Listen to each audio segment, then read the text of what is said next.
Tama nga kapag nag-decide ka na mag-level up sa buhay mo.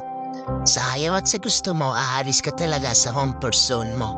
Yung mga bagay na hindi mo ginagawa dati, kailangan mo nang gawin ngayon.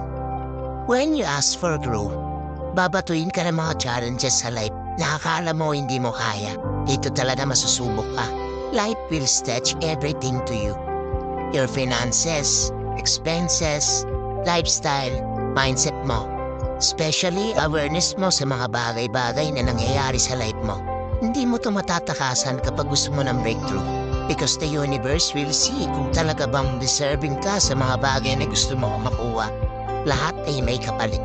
If you ask for success, when you should invest time, effort, passion, and persistence sa ginagawa mo. Kaya kung napanood mo to, accept the challenges na binibigay sa'yo. Embrace it. Naniniwala ako na kapag nalampasan mo yan, worth it lahat ang pagod mo. Sa buhay, di mahalaga kung mahirap o mayaman ka. Ang mahalaga, masaya ka sa anumang bagay na meron ka.